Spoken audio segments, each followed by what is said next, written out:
আমার মোবাইল পকেটে আছে। My mobile is in pocket. আমি আমার মোবাইল পকেটে রাখছি। I am putting my mobile into the pocket. বোতলে জলটা আছে।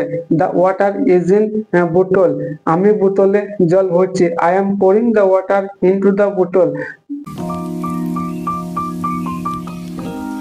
Everyone, this is Hanif. Welcome to SK English class. তোমরা সবাই কেমন আছো? আশা করি তোমরা সবাই ভালো আছো এবং প্রতিদিন স্পোকেন ইংলিশ প্র্যাকটিস করছো। এই ভিডিওতে আমি তোমাদের জন্য এনেছি দুটো ইম্পর্টেন্ট প্রিপোজিশন, ইন আর ইনটু এর ব্যবহার। এই দুটো প্রিপোজিশন নিয়ে আমাদের খুবই কনফিউশন এবং সমস্যা হয়। সেন্টেন্সে কোথায় ইন এবং কোথায় ইনটু এর ব্যবহার করব। আমি মনে করি ছাত্র অর্থাৎ স্টুডেন্টরাও এই প্রিপোজিশন দুটো নিয়ে খুবই কনফিউশনে পড়ে যায়। আর আমাদের ইংরেজিতে কথা বলতে তো কনফিউশন হয়ে থাকে। আশা করি আজকের এই ভিডিওটা দেখার পর তোমার মধ্যে আর কোনো কনফিউশন থাকবে না। তোমরা বুঝতে পারছো ভিডিওটা কতটা ইম্পর্টেন্ট হতে চলেছে। আমি তোমাদেরকে রিকোয়েস্ট করি তোমরা ভিডিওটাকে স্কিপ করে যাও না, শুরু থেকে শেষ পর্যন্ত ভিডিওটা দেখো। আর এই চ্যানেল যারা নতুন এসে প্রথমবার ভিডিও দেখছো, প্লিজ চ্যানেলটা সাবস্ক্রাইব করে দিও। তাহলে এরপর যখন আমি ভিডিও আপলোড করবো সর্বপ্রথম নোটিফিকেশন তোমাদের কাছে পৌঁছে যাবে। তবে চলো দেরি না করে শুরু করি আজকের ভিডিও। ইনের ব্যবহার ক্ষেত্রে তোমরা একটা জিনিস মনে করবে, এর না লোকেশন চেঞ্জ হবে, না মুভমেন্ট হবে, না অবস্থার পরিবর্তন হবে। কিন্তু ইনটু এর ব্যবহার ক্ষেত্রে বিষয়টা পুরোই আলাদা। এর ক্ষেত্রে কি লোকেশন চেঞ্জ হবে, মুভমেন্ট হবে, অবস্থার পরিবর্তন হবে।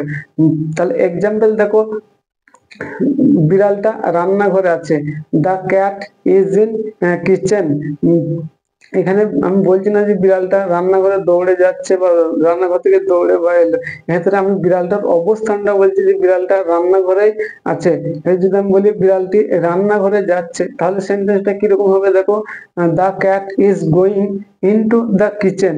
বিড়ালটি রান্নাঘরে যাচ্ছে। আর কিছু এক্সাম্পল দেখো, আমার মোবাইল পকেটে আছে। My mobile is in pocket. আমি আমার মোবাইল পকেটে রাখছি। I am putting my mobile into the pocket. আমটা আছে, দ্য ওয়াটার ইজ ইন বোতল। আমি বোতলে জলটা ভরছি। I am pouring the water into the বোতল। তাহলে তোমরা এই সেন্টেন্স গুলো বুঝতে পারলে আমরা অবস্থান যদি পরিবর্তন না হয় তাহলে এখানে ইনটু ব্যবহার করেছি আর লোকেশনটা সেম আছে। আর যেখানে লোকেশন চেঞ্জ হচ্ছে সেক্ষেত্রে আমরা কি করেছি, ইনটু এর ব্যবহার করেছি। এবার আমরা আমাদের আরেকটা জিনিস মনে রাখবে তোমরা, যে মুভমেন্ট হলেও সেক্ষেত্রে আমরা ইনের ব্যবহার করব, ইনটু ব্যবহার করব না। যদি আমি বলি ক্লাসের ছাত্রগুলো ক্লাসরুমের মধ্যে এদিক থেকে এদিক করছে, তাহলে কি আমরা এখানে ইনটু ব্যবহার করব? যেহেতু ক্লাসরুম একটা আবদ্ধ জায়গা, লোকেশনটা সেম, তাহলে এখানে আমরা ইনেরই ব্যবহার করব। আর যদি বলি ছাত্ররা ক্লাসরুমে প্রবেশ করছে, তাহলে এরকম ক্ষেত্রে আমরা কি করব, ইনটু ব্যবহার করবো। যেহেতু ছাত্ররা বাইরে থেকে ভিতরে যাচ্ছে, এর লোকেশন চেঞ্জ হচ্ছে এবং অবস্থা পরিবর্তন হচ্ছে, এই ক্ষেত্রে আমরা ইনটু ব্যবহার করব। এক্সাম্পল দেখো, তাহলে বিষয়টা বুঝতে পারবে। ছেলেটা পার্কে দৌড়াচ্ছে, তাহলে সেন্টেন্সটা কিরকম হবে, the boy is running in the park.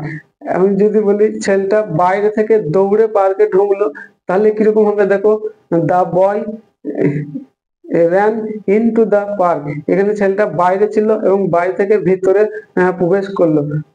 এই ক্ষেত্রে আমরা বাইরে থেকে ভিতরে আসার ক্ষেত্রে কি করব, ইনটু ব্যবহার করব। আর আমরা ইন্টারের পরে কখনো ইনটু ব্যবহার করব না, বা ইনটু লাগিয়ে দিলে সেই ক্ষেত্রে আমরা ইন্টারের ব্যবহার করব না।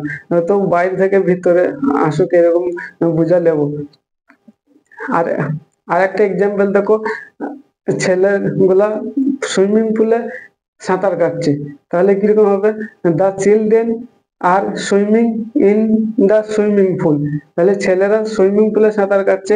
যদি আমি বলি ছেলেরা সুইমিং পুলে ঝাঁপ দিচ্ছে, তাহলে সেন্টেন্সটা কিরকম হবে দেখো, the children are jumping into the swimming pool. এক্ষেত্রে ছেলেরা সুইমিং পুল বাইরে থেকে তারা সুইমিং পুলে ঝাঁপ মারছে। আর আগের সেন্টেন্সে কি, সুইমিং পুল একটা আবদ্ধ জায়গা, তারা তার ভিতরে থেকেই সাঁতার কাটছে। তাহলে তোমরা বুঝতে পারছো, আমরা মুভমেন্ট হলেও ইনের ব্যবহার করব, ইনটুর করব না। আর যখন বাইরে থেকে ভিতরে যাওয়া বুঝাবে তখন আমরা ইনটুর ব্যবহার করব। এবার আমরা এই ইনটু আরেকটা যেটা ব্যবহার দেব কি, অবস্থার পরিবর্তন হওয়ার ক্ষেত্রে ইনটু ব্যবহার করব। যদি আমি বলি সেন্টেন্সটা নেগেটিভ আছে, তাহলে এই সেন্টেন্সটা কিরকম হবে? দেখো, দা সেন্টেন্স ইজ ইন নেগেটিভ, মানে বাক্যটা না বোধকে আছে। এবার যদি বলি এই বাক্যটাকে না বোধকে করো, তাহলে কিরকম হবে? Translate the sentence into the negative, মানে সেন্টেন্সটা না বোধকে করো। তাহলে বুঝতে পারলে এখানে ইনটু যখন ব্যবহার করেছি অবস্থার পরিবর্তন হয়ে যায়, আর ইনের ব্যবহার ক্ষেত্রে কি হয়েছে, সেম আছে, খালি তার অবস্থানটা বুঝিয়েছে। যদি আর একটা এক্সাম্পল দেখো, বলি বাক্যটা হিন্দিতে আছে, তাহলে কিরকম হবে? The sentence is in Hindi. এবার যদি আমি বলি সেন্টেন্সটা হিন্দিতে পরিবর্তন করো, তাহলে কিরকম হবে? Translate the sentence into the Hindi. তাহলে তোমরা বুঝতে পারলে এখানে যে সেন্টেন্সটার অবস্থার পরিবর্তন হয়ে গেল, বাংলায় হিন্দিতে ছিল, সরি হিন্দিতে রূপান্তর করা হলো, ছিল সেটা বলিনি। আরেকটা এক্সাম্পল দেখো, দুধটা গিলাসে আছে, দা মিল্ক ইজ ইন এ গিলাস। যদি আমি বলি দুধটা দয়ে পরিবর্তন হচ্ছে, তাহলে কিরকম হবে? দেখো, the milk is turning into curd, মানে দুধটা দয়ে পরিবর্তন হচ্ছে। আশা করি তোমরা এই ইন আর ইনটু এর বিষয়টা বুঝতে পারলে, আর ইন এবং ইনটু নিয়ে তোমাদের আর কোনো কনফিউশন হবে না। ভিডিওটা যদি ভালো লাগে তাহলে লাইক করবে, আর তোমার বন্ধুদের কাছে শেয়ার করতে ভুলবে না যারা ইংরেজি শিখছে। আর এই ভিডিওটা দেখার পর একটা সাবস্ক্রাইব করে দিবে, তাহলে এরপর যখন আমি ভিডিও আপলোড করবো সর্বপ্রথম নোটিফিকেশন তোমাদের কাছে পৌঁছাবে। এই ভিডিওটা এই ছিল আজকের ভিডিও, আজকের topic. This is all about today. I will be back another video. Till then, take care, keep learning and keep practicing. Thank you for watching this video. Bye bye.